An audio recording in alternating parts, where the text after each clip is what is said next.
The doorbell's harsh chime pierced through Caleb's morning quiet. Baby formula exploded across worn linoleum as his grip loosened. 3-month-old Hunter's cries echoed off paper-thin walls, while Caleb's heart hammered against his ribs.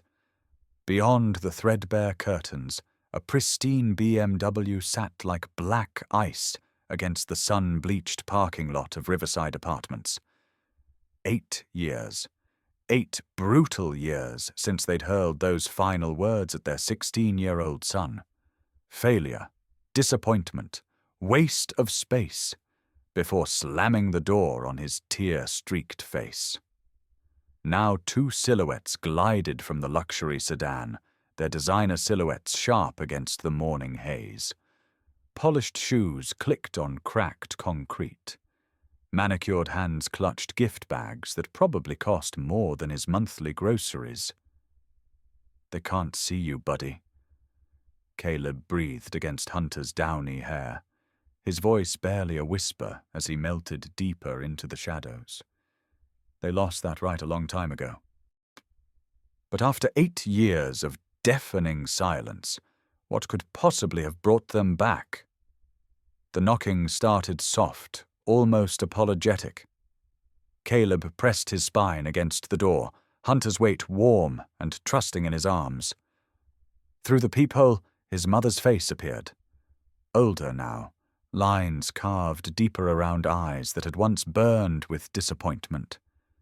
Margaret Hudson wore pearls that caught the morning light, her silver hair swept into the same perfect chignon she'd maintained since Caleb's childhood. Behind her, his father Bradley adjusted expensive cufflinks, his jaw set in that familiar expression of controlled patience. The same man who'd counted out $20 bills like punishment when Caleb had begged for help buying diapers at 17. Caleb? Margaret's voice carried through the thin door, honey-sweet and foreign after years of silence. "Sweetheart, we know you're in there. We just want to talk." The endearment hit like acid on old wounds. Sweetheart. She hadn't called him that since before Jessica died in that hospital room, before his world collapsed into sleepless nights and formula-stained shirts. Bradley cleared his throat, the sound sharp with authority he'd never earned back. "Son, we've driven a long way. Please, just 5 minutes." "Son." The word that had been stripped from him the day they'd changed their locks and told the neighbors their only child had died. Hunter shifted against Caleb's chest, tiny fingers grasping at air as if sensing the tension radiating through his father's body.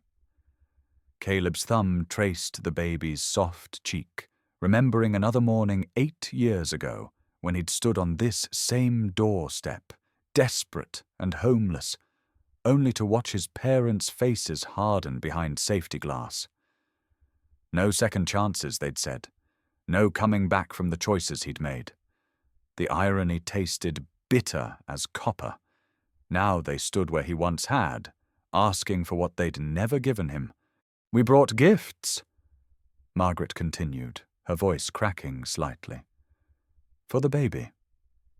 We heard about Jessica and we're so sorry for your loss." Sorry. As if grief could be measured in Hallmark sympathy cards delivered 8 years too late.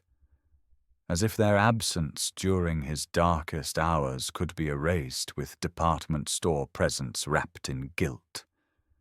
Caleb closed his eyes, remembering the night Hunter was born, how he'd sat alone in that hospital waiting room, surrounded by other families celebrating new life, while he mourned the woman who'd shown him what real love looked like.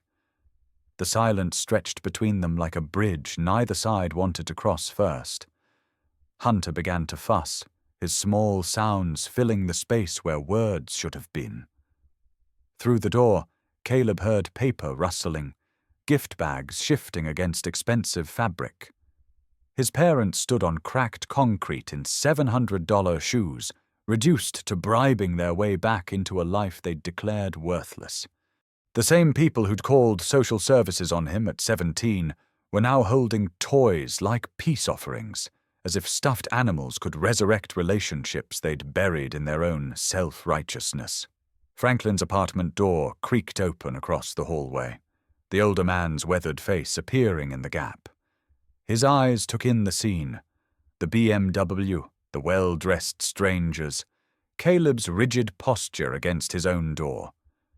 Franklin had found Caleb 6 months ago, sobbing over unpaid bills and empty formula cans, and had quietly become the father figure these people had refused to be.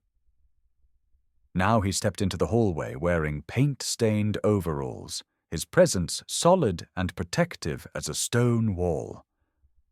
"Everything all right out here?"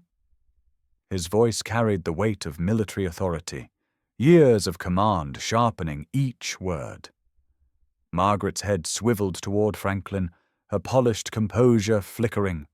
She straightened her spine, that familiar armor of superiority sliding into place like second skin. "We're visiting our son," she said, each word carefully measured. "This is a private family matter." Franklin's laugh rumbled low in his chest, dry as Texas summer. "Family, huh?" He'd heard enough of Caleb's story during late-night conversations over instant coffee to know exactly what kind of family these people represented. His calloused hands hung loose at his sides, ready. "Funny how family shows up when it's convenient." Bradley stepped forward, his chest puffing with the kind of manufactured authority that money could buy, but respect had to earn. "I don't believe we've been introduced." "I'm Bradley Hudson, and this is my wife Margaret. We're Caleb's parents." The way he said it, possessive, entitled, made Franklin's jaw tighten.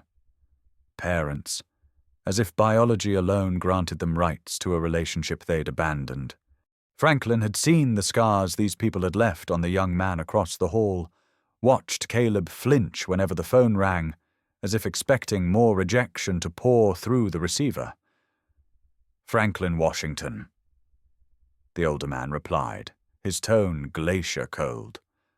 "I'm Caleb's neighbor, the one who taught him to change diapers at 3 a.m. when he was too proud to ask for help." The words hung in the hallway like accusations, each one a reminder of their absence during moments that mattered. Margaret's fingers tightened around her purse strap, knuckles showing white beneath expensive nail polish. Bradley's mouth compressed into a thin line, recognizing the challenge in Franklin's steady gaze. Inside his apartment, Caleb listened to this exchange with something between gratitude and terror. Franklin defending him felt like having armor when he'd been expecting another war. But his parents' presence brought back every insecurity, every moment he'd wondered if he was enough. Hunter deserved grandparents who wouldn't disappear when times got hard, didn't he? The thought crept in like poisonous smoke, making him question everything he'd built from the ashes of their rejection. Maybe they had changed. Maybe 8 years had taught them what their silence had cost. The knocking resumed, more insistent now. "Caleb, please."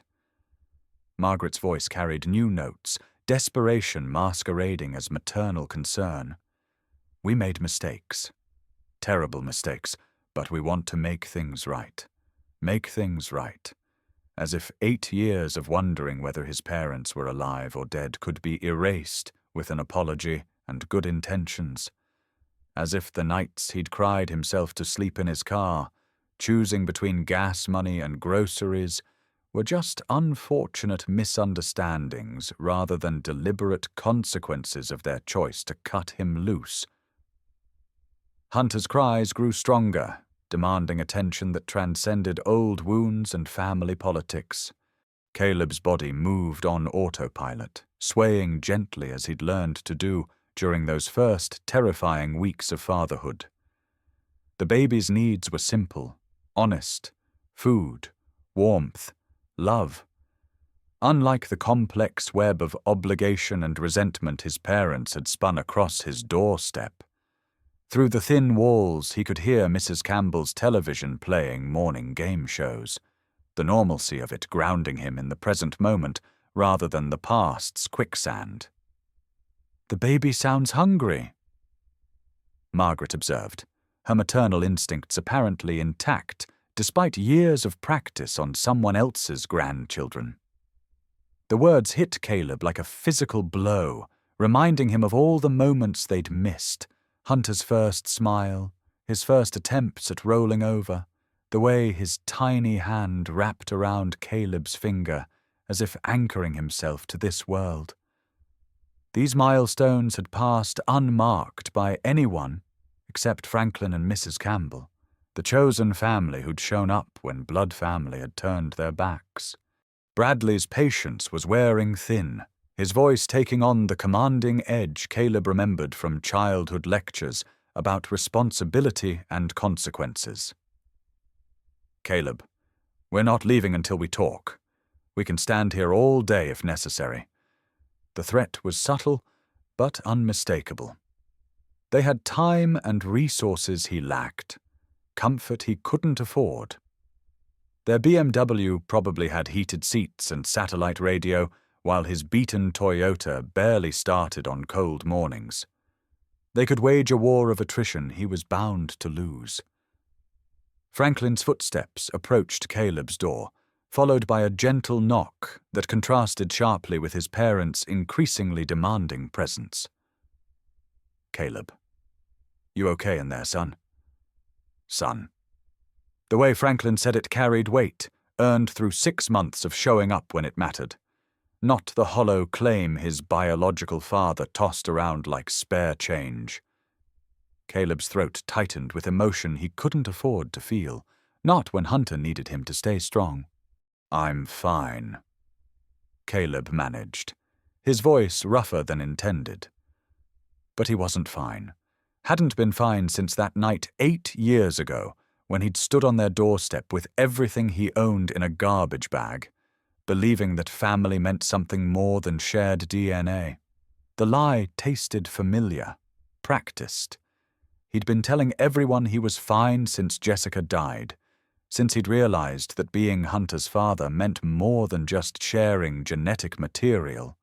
It meant showing up every day, even when showing up felt impossible.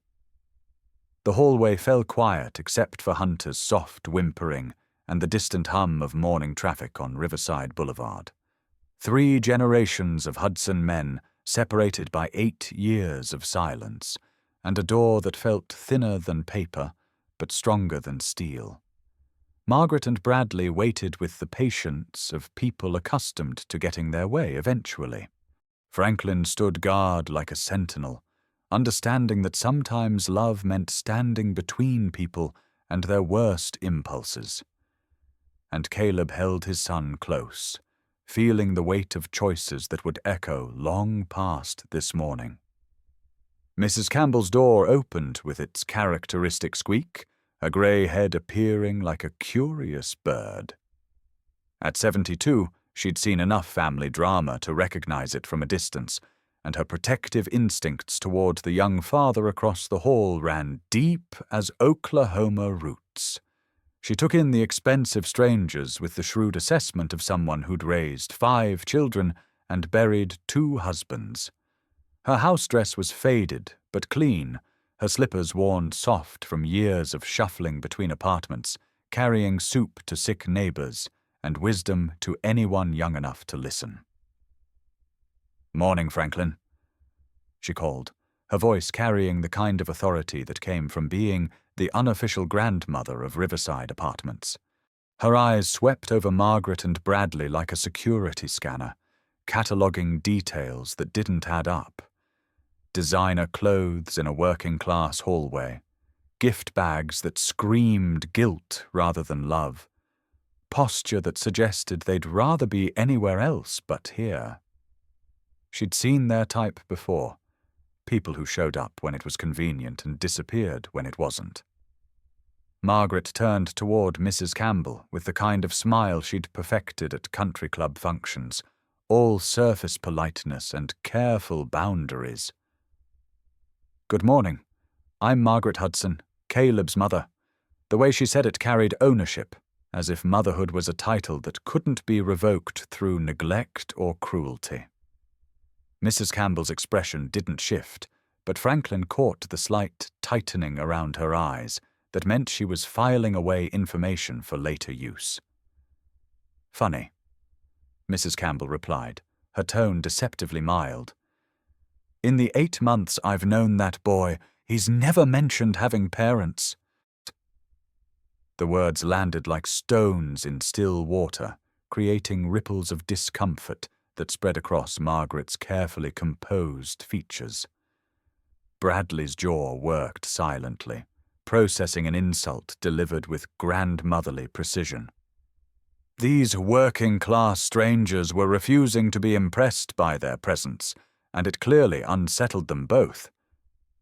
Inside his apartment, Caleb heard this exchange and felt something shift in his chest. Mrs. Campbell defending him shouldn't have surprised him. She'd been doing it since the day he'd moved in, carrying casseroles he was too proud to accept, and babysitting Hunter when Caleb had job interviews. But hearing someone else call out his parents' abandonment made it real in a way his own anger never had. He wasn't imagining their cruelty or exaggerating their absence. Other people could see it too. Hunter's cries escalated, his tiny face reddening with frustration at needs that weren't being met quickly enough. Caleb moved to the kitchen area of his studio apartment, muscle memory guiding him through the ritual of formula preparation, even as his hands trembled slightly. The normalcy of it helped. Measuring powder, warming water, testing temperature on his wrist. These were skills his parents had never taught him, knowledge gained through trial and error, and Franklin's patient guidance during those first, overwhelming weeks. The apartment felt smaller with his parents' presence pressing against the door like a physical weight. Every cheap piece of furniture, every hand-me-down curtain, every evidence of his financial struggle seemed magnified under their implicit judgment. He'd worked so hard to build something stable for Hunter, but now it all felt fragile as tissue paper.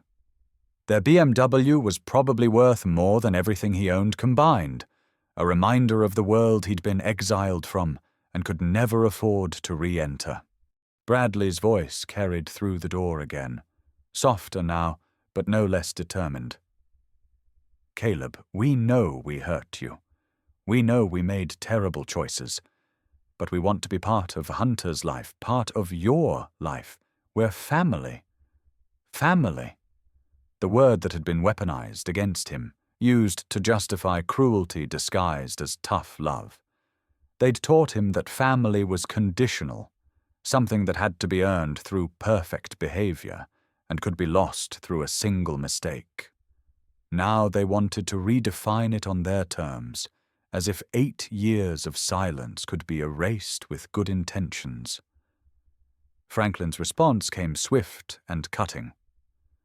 Family shows up when times are hard, not just when they want something. His words carried the weight of lived experience, years of watching young soldiers struggle with families who couldn't handle their service. He'd seen too many kids abandoned by people who claimed to love them, left to build new families from the bonds forged in shared struggle. The family you chose was often stronger than the one you were born into.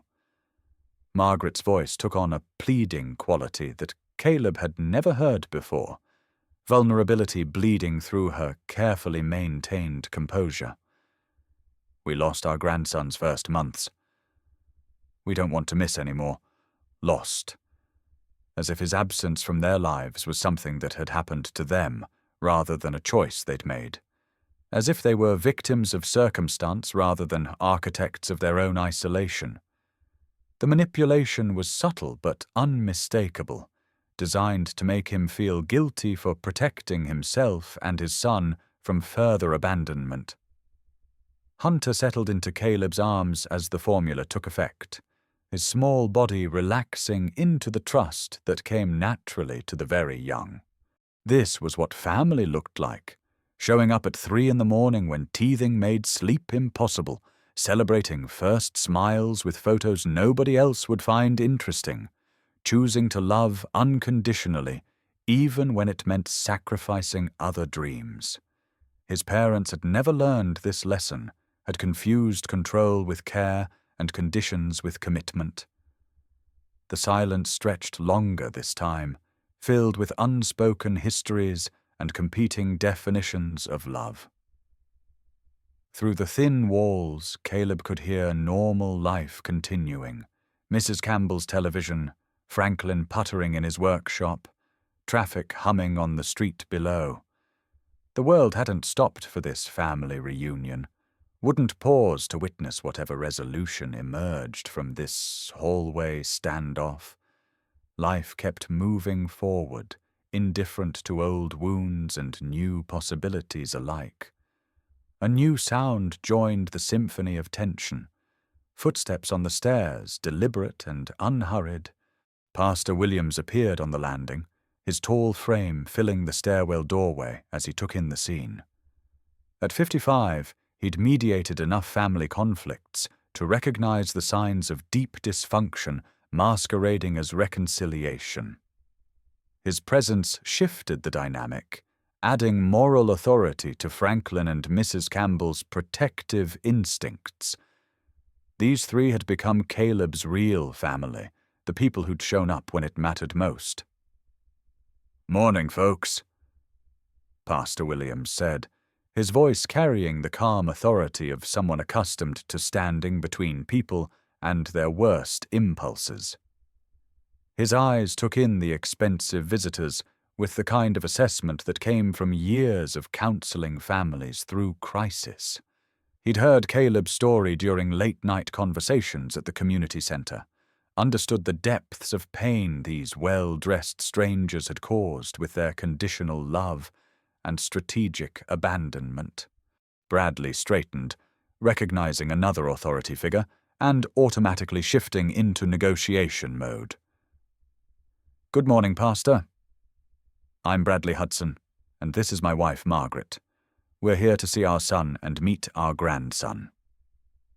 The way he framed it suggested reasonableness, as if their presence was natural and their reception inexplicably hostile. Pastor Williams nodded slowly, filing away the information alongside what he already knew about the young father behind that door. "Caleb's told me about you," Pastor Williams replied, his tone carefully neutral. The words carried implications that made Margaret shift uncomfortably, wondering exactly what their son had shared about their family dynamics. 8 years of stories could paint a picture they might not recognize, truths filtered through abandonment and betrayal that reflected their choices back at them without the softening lens of time and self-justification. Inside his apartment, Caleb felt the weight of community support gathering outside his door like armor he'd never expected to wear. These people, Franklin, Mrs. Campbell, Pastor Williams, had become his chosen family through shared struggles and consistent presence.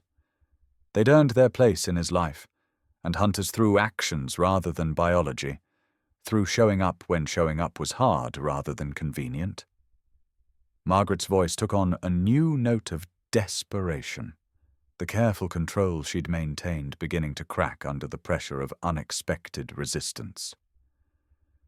"We just want to meet our grandson." Surely that's not too much to ask. Too much to ask? As if 8 years of silence hadn't happened, as if showing up with gifts was equivalent to earning trust.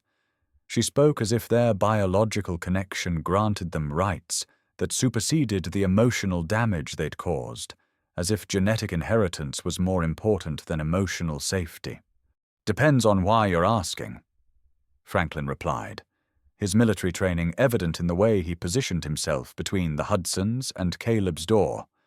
He'd seen enough manipulation disguised as family obligation to recognize the pattern. People who showed up with agenda rather than apologies, who wanted access without accountability. The boy behind that door had built a good life from nothing, and Franklin wasn't about to let these strangers tear it down with their expensive guilt and convenient timing. The standoff continued, each side waiting for the other to make the first move toward either reconciliation or final separation. Hunter dozed against Caleb's chest, blissfully unaware of the adult drama swirling around his young life. In his innocence, he represented possibility, the chance for new beginnings or repeated patterns, for healing or fresh wounds. The choices made in this hallway would echo through his childhood and beyond, shaping his understanding of family, loyalty, and unconditional love. Bradley's patience was visibly fraying, his corporate instincts struggling with a situation that couldn't be resolved through money or authority. "This is ridiculous. We're his parents. We have rights, the word that people used when they'd exhausted their claim to privileges, when obligation had to substitute for affection." Pastor Williams stepped closer, his presence a reminder that rights came with responsibilities, that claiming parenthood required more than shared DNA and good intentions delivered 8 years too late. "Rights have to be earned," Mrs. Campbell said softly, her words carrying the weight of maternal wisdom earned through decades of actual parenting. She'd seen real fathers and mothers, people who sacrificed for their children rather than the other way around. These well-dressed strangers had chosen their reputation over their son, their comfort over his welfare. Now they wanted to reap benefits they'd never sown, to claim relationships they'd abandoned when they became inconvenient. The morning sun climbed higher, casting longer shadows across the hallway, where 4 generations of family dysfunction played out against cracked walls and worn carpeting. Margaret's pearls caught the light streaming through grimy windows, a reminder of the world she'd never left and Caleb had been exiled from. The gulf between their circumstances was measured in more than money. It was calculated in choices made and opportunities lost, in love given conditionally and trust broken permanently. Hunter stirred in Caleb's arms, tiny fingers grasping at nothing as he dreamed whatever dreams came to the very young. His presence was both motivation and burden, the reason Caleb had to be stronger than his own wounds and wiser than his own pain. Every decision now carried the weight of Hunter's future, the responsibility of breaking cycles that had defined the Hudson family for generations. The baby deserved better than conditional love and strategic abandonment. Through the door, Caleb could hear the subtle shift in his parents' voices, frustration giving way to something that might have been desperation.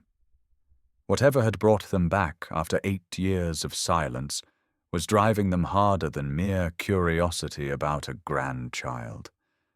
The timing felt wrong, their presence too urgent for casual family reconciliation. There was something else, something they weren't saying that explained this sudden need to reconnect with the son they'd written off as a lost cause. Margaret's next words confirmed his suspicions, her carefully maintained composure cracking just enough to reveal the calculation beneath. "Caleb, your grandmother is sick. Very sick. She's been asking about you about her great-grandson. Grandmother. The woman who'd slipped him $20 bills when his parents weren't looking, who'd sent birthday cards even after the official family exile.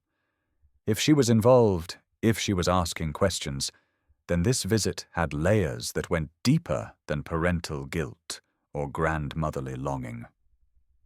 The revelation hung in the hallway like smoke, changing the chemistry of everything that had come before. Franklin's eyes narrowed, recognizing emotional manipulation when he heard it. Mrs. Campbell's expression hardened, understanding that sick relatives were often used as crowbars to pry open doors that should have stayed locked. Pastor Williams maintained his neutral stance, but his shoulders tensed slightly, preparing for whatever revelation would come next. Inside his apartment, Caleb closed his eyes and felt the familiar weight of guilt settling over his shoulders like a lead blanket. Grandmother Hudson had been the one bright spot in his childhood, the person who'd seen potential where others saw problems. If she was dying, if she wanted to meet Hunter, how could he deny her that?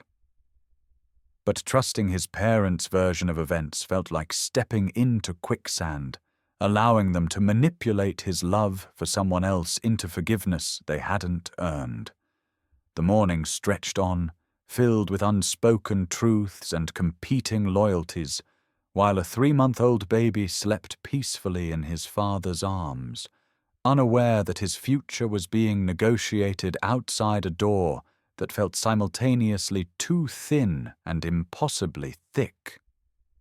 The choices made in the next few minutes would ripple forward through years not yet lived, defining relationships not yet formed, and determining whether love could overcome abandonment or whether some wounds were simply too deep to heal. Hunter's peaceful breathing provided the only constant in a world suddenly tilted off its axis, where the past had arrived uninvited and the future hung in the balance of decisions no 24-year-old should have to make alone. But Caleb wasn't alone. Not anymore. The family he'd chosen stood guard outside his door, ready to help him navigate whatever storm his biological family had brought to his carefully constructed peace. The war for Hunter's future was about to begin, fought with weapons of guilt and love, abandonment and loyalty, in the narrow hallway of a run-down apartment building where real families were forged from commitment rather than genetics. The silence that followed Margaret's revelation about his grandmother stretched like a held breath, fragile and full of possibility. Everything that happened next would determine whether this was the beginning of healing or just another chapter in a story of conditional love and strategic manipulation. Caleb held his son closer, drawing strength from the weight of unconditional trust in his arms, and prepared to open the door that had protected them both from the people who'd taught him that family was something you could lose simply by being human. The handle turned slowly in his hand, metal cold against his palm, as he prepared to face the parents who'd abandoned him and the grandmother who might be dying. Hunter slept on, dreaming of a world where love was simple and families stayed together, while his father stepped forward into complexity that would test everything he'd learned about forgiveness, trust, and the difference between being related and being family.